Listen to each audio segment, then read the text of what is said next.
Now it's time to check in with Roger and Mike when it comes to business. Good morning, guys. All right, thank you very much, Mel. I appreciate that update. Michael, how are you, sir? I'm doing well, Roger. How are you? I'm very good. Did you have a good weekend? Yes, indeed. Now, GM did not have a good weekend. Yeah.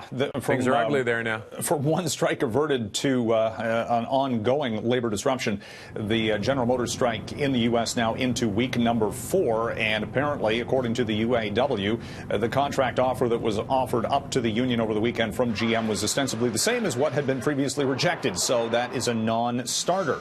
The head of the UAW saying those talks took a turn for the worse, and this is costing GM, Roger, $80 million a day. That's approximate. Yeah. But the ripple effect is what's really hitting, the automotive sector right now. Here in Canada, we've got, probably close to 5,000 workers off the job at GM.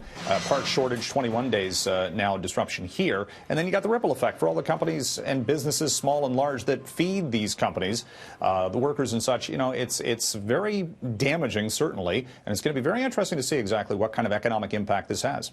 Well, that's the thing. I mean, they're not like they used to be, the big three, but boy, oh boy, they're still an integral part of our economy. Indeed. And you look at the market reaction now. It took a while, but now the investment community is kind of waking up going, General Motors, you might want to think about starting building some cars and trucks again, because your inventories are getting low and the share price has dropped 6% over the past week.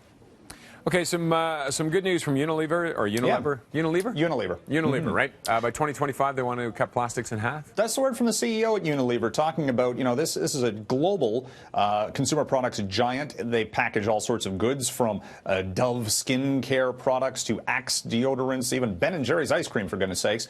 And, the changing trends in consumers and the way we package goods. Unilever's talking about cutting their plastics usage in half by 2025, and a lot of this will be sort of reduce, reuse, recycle, the old adage, but new technologies allowing them to make this big switch.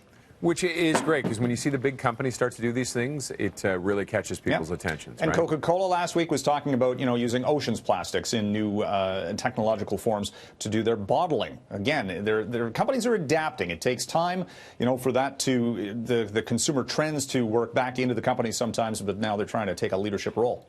Yeah, it is much needed and good to see. Quick last question. Markets. Yeah, down this morning. U.S.-China trade talks. Hey, they're back on apparently Thursday of this week. Do they resolve any issues? That remains to be seen. All right, Michael. Thank you very much for that. Have a great day, sir. You too.